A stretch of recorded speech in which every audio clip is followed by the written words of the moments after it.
I sit here reflecting on the past 7 years, a quiet hum of disbelief buzzing in my head. 7 years of sweat, late nights, countless sketches and designs, each one crafted with the intention of solving a problem, of making life easier for those who live for the outdoors. I always believed in the work we did at Arc Form, trusted in it. It wasn't about how things looked, it was about how they worked. The gear we created was built to last, designed for the toughest environments, for the adventurers, the explorers. The Pathfinder backpacks, the modular jacket system. I was proud of every piece.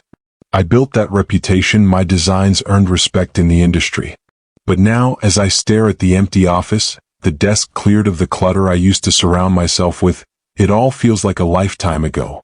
The awards, the recognition, it doesn't matter anymore. I can almost hear Elena's words echo in my head, her calm voice telling me how my designs lack the innovation we need. Her words stung more than I'd care to admit, though I kept my face neutral. After all, I saw it coming. 4 months now, everything I put forward was brushed aside, deemed outdated by the new creative direction she brought in. Her glossy, fashion-forward ideas clashed with the values I built Arc Form on, function over form. But it was all dismissed as if the practical designs, the ones that solved real problems, were beneath her. I can't help but think back to the beginning. When I first joined Arc Form, it was a sinking ship, struggling to find its way. I was the one who rebuilt its aesthetic from the ground up, focusing on utility, on what mattered to the people who would actually use our gear. And it worked. It was never about being trendy. It was about creating something that stood the test of time. We built trust with our customers because we delivered. Now that same company has shifted its focus, away from practicality and toward aesthetics.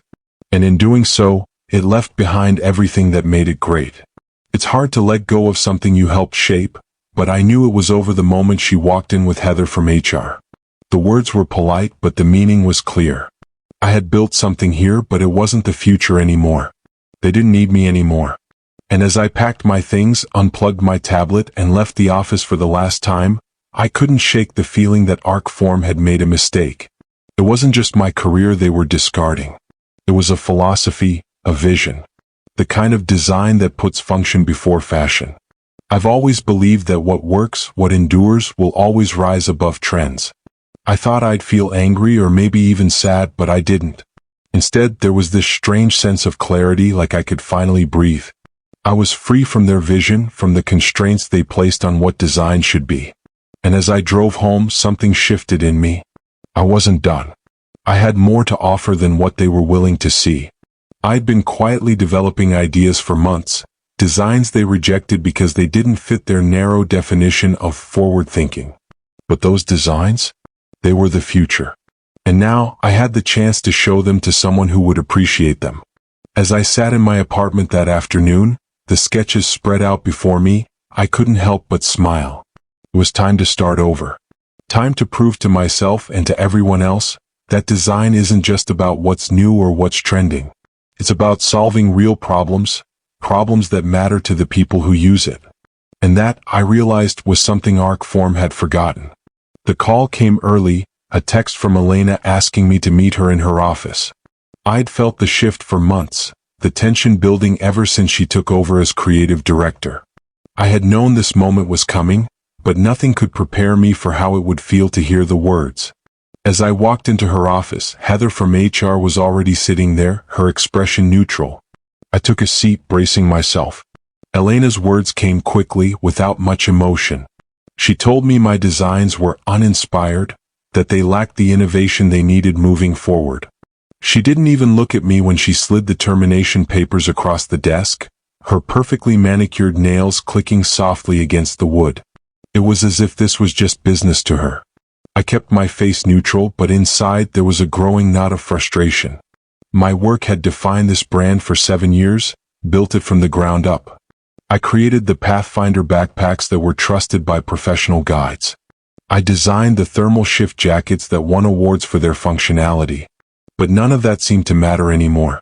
Elena had a different vision, one that prioritized aesthetics, glossy and fashionable, over the practical gear we had always produced. Her new direction wasn't about solving real problems, it was about keeping up with trends. As I left the office, I packed my things without saying another word. The weight of the termination was heavy, but the reality of what Arc Form had become was heavier. They were no longer the company I believed in. They weren't focused on making functional gear anymore. They were chasing trends, leaving behind everything that made them great. And for the first time in a long while, I felt a sense of relief. I was free. As I walked out of the office, the weight of the termination hung around me like a thick fog. I kept my face neutral, but inside I felt a mix of frustration and resignation. It wasn't just about losing my job, it was losing the very thing I had poured my heart into for 7 years. Arc Form wasn't just a company to me. It was a place where I had built something from scratch, where my designs had turned into real-world solutions for people who depended on them. Now it was all gone, swept away by someone else's vision of what the brand should be. I carried my portfolio with me, a collection of designs that had been rejected by Elena, each one representing an idea I still believed in. Designs that were too experimental or not aligned with the demographic. But to me they were exactly what the brand needed. They were the future. I believed in them, but Elena didn't. I packed them carefully, the sketches and concepts I had spent countless hours refining, knowing that Arc Form would never see their potential. As I drove home, I couldn't help but feel a strange emptiness. There was a sense of finality in it, the acknowledgement that my time at Arc Form had ended. But alongside the frustration, there was something else, something that I couldn't quite place. Maybe it was relief. Maybe it was the realization that I had always been more than just the designs I made for someone else. Maybe, for the first time, I had the chance to build something truly my own. I think back to where it all started, sitting at my grandfather's workbench in Duth, watching him carve and shape wood, turning raw material into something functional. He wasn't concerned with how something looked on the outside, it was about how it worked, how it solved a problem. He made custom wooden canoes, each one unique, but all built to withstand the toughest conditions.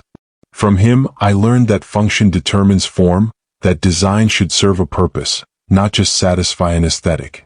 Those early lessons stayed with me as I moved into design school and later into my career. When I joined Arc Form, the company was in disarray. Good products, sure, but they lacked identity. They weren't serving the real needs of the people who used them. I didn't just want to design for the sake of it, I wanted to solve problems, to make something that worked, that people could depend on. That's what Arc Form needed. I rebuilt their entire aesthetic, focusing on practical, durable gear that could stand up to the demands of serious outdoor enthusiasts. The first few years were tough, but it paid off. Sales doubled. The Pathfinder backpacks, the modular jackets, all of it was designed with a single goal in mind, to make life easier for the people who would take these products into the wilderness.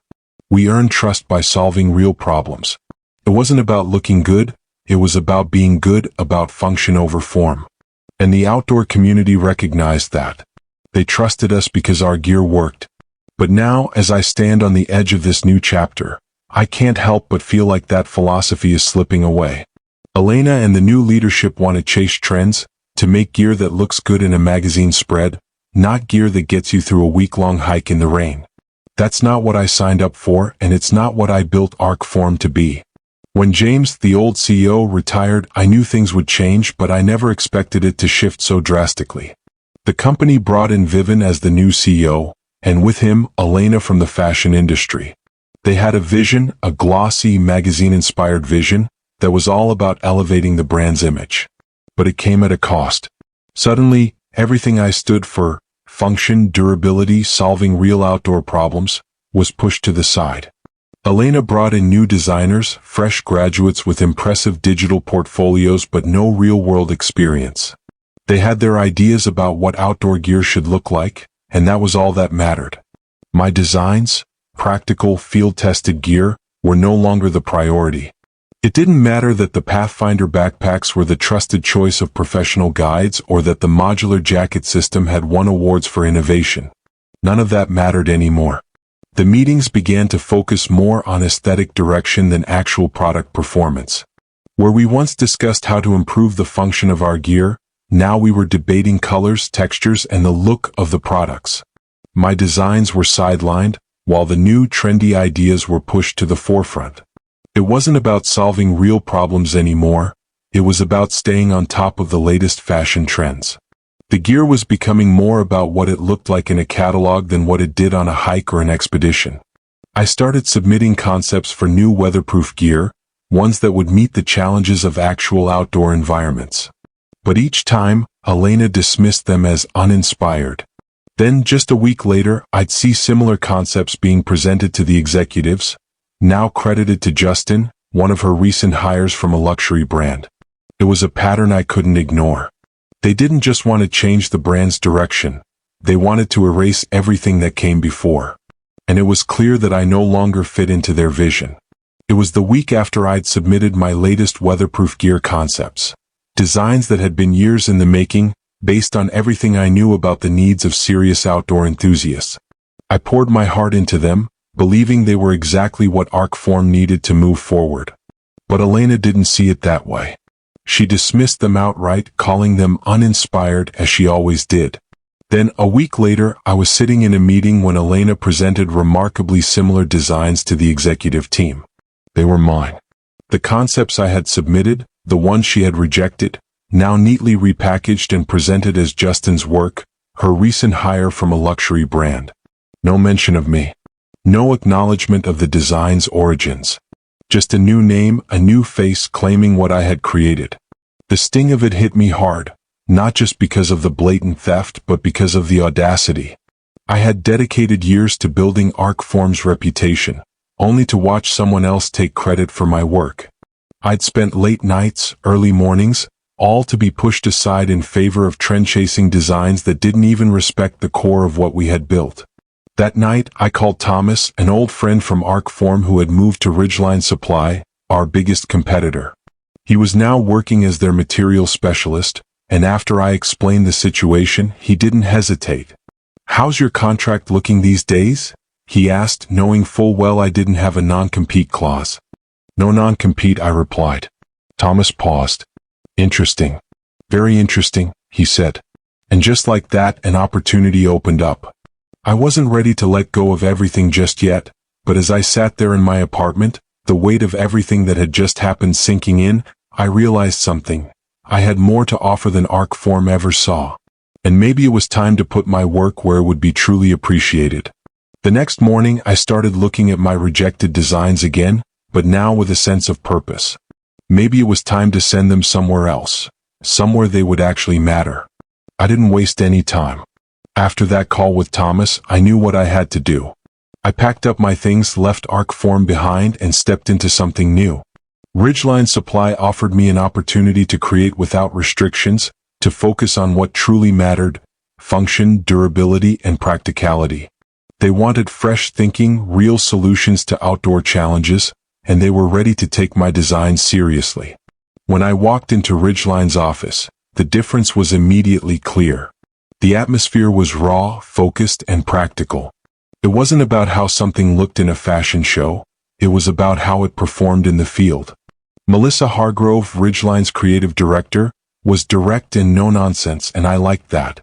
She looked at my portfolio with genuine interest, not as a formality but with a clear appreciation for what my designs could offer. "These solve problems we've been chasing for 2 seasons, she said, tapping the centerpiece of my collection. A modular, weatherproof system designed to adapt to different conditions without sacrificing mobility. She didn't need a pitch. She understood it immediately. "How soon can you start?" she asked. I didn't hesitate. "I'm available now." And just like that, I was on board, working with a team that valued what I brought to the table. It felt like a weight had been lifted. I had creative control over the designs, and the best part? Royalties on every unit sold. This wasn't just about making a paycheck. It was about recognition. It was about getting paid for the work that actually mattered. The next few weeks were a blur.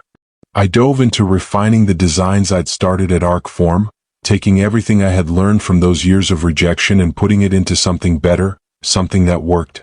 Ridgeline's manufacturing team was responsive and eager to collaborate, unlike the pushback I'd gotten at Arcform. We worked together to perfect every detail, every seam, every material, every feature. For the first time in months, I felt like my designs weren't just accepted, they were embraced. Ridgeline didn't see them as too bold, too experimental, or two out there like Arcform had. They saw the value, the purpose behind each design, and that made all the difference. It was no longer about fitting into someone else's vision. I was finally free to create for the people who truly needed it. And for the first time in years, I felt excited about what was to come. As I settled into my new role at Ridgeline, I felt a sense of clarity I hadn't experienced in months. The team was receptive, the designs were progressing, and for the first time in years, I had the creative freedom to build something truly functional. But Arcform wasn't done with me yet. It started with a call from Peter, the production manager at Arcform. We'd worked closely together for years, solving manufacturing challenges and finding the right balance between innovation and practical production. His voice was tense when he spoke. "Tyler, this is unofficial, but things are falling apart over here," he said. "Justin's designs, those ones Elena had him present, look great in renderings, but they're a nightmare to manufacture." I listened as Peter explained the issues.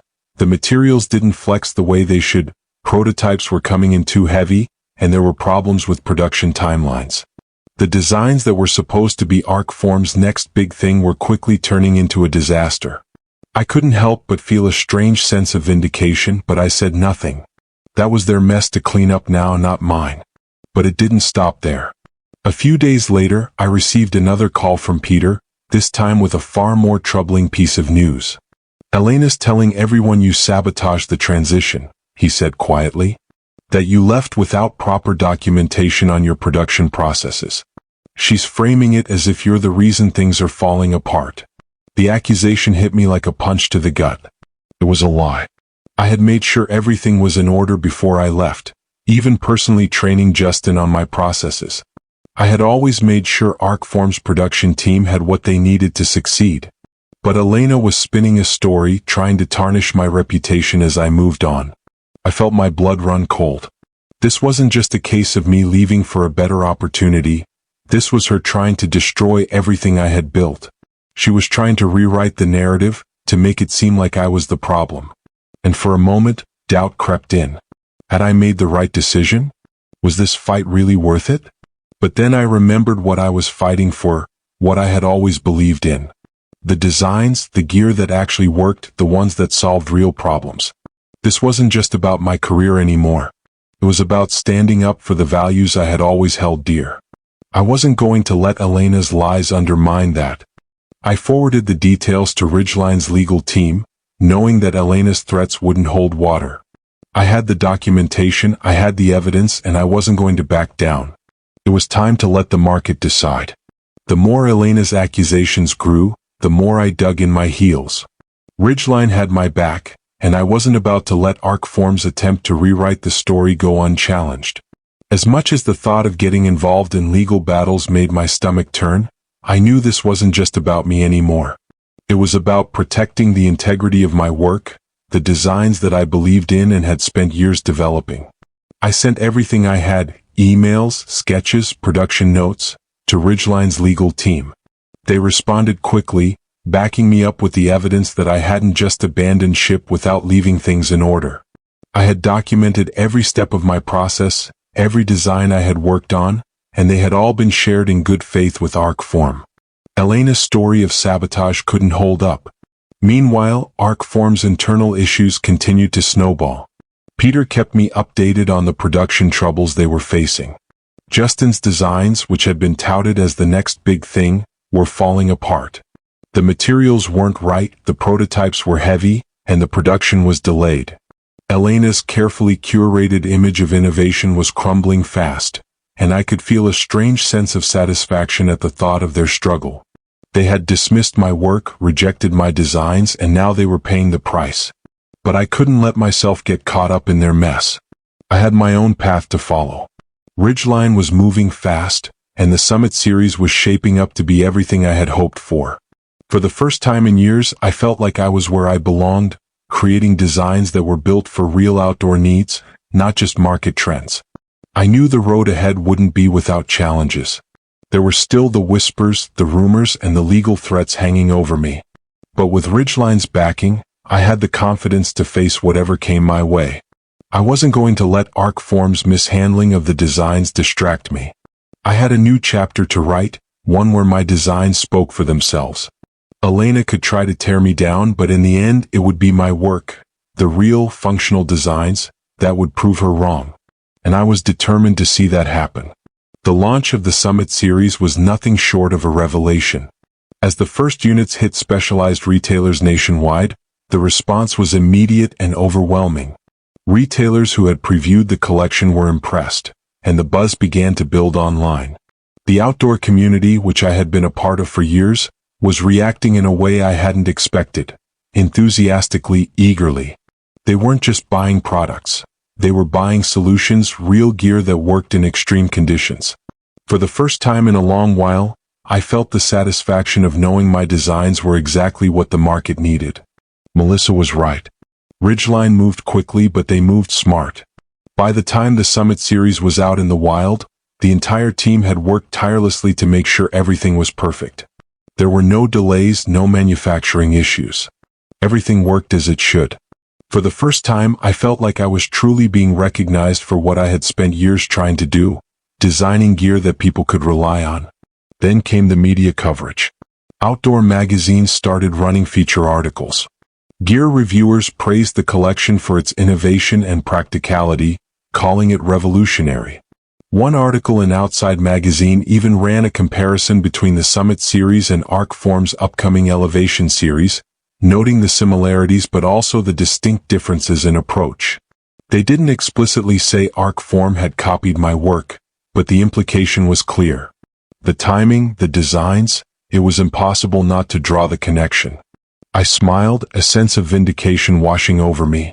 For months, Elena and the team at Arcform had dismissed my designs, called them uninspired, but here I was, watching the very concepts they had rejected not only come to life but thrive in the market. I wasn't just a former lead designer anymore. I was a creator, someone whose designs spoke for themselves. The phone calls from journalists, industry insiders, and outdoor gear enthusiasts kept coming in. I could almost hear the shock in Elena's voice when she left that message on my phone. "You've made a serious mistake," she'd said. I didn't call her back. I didn't need to. The Summit series was already a success, and my work was finally getting the recognition it deserved. Arcform, on the other hand, was floundering.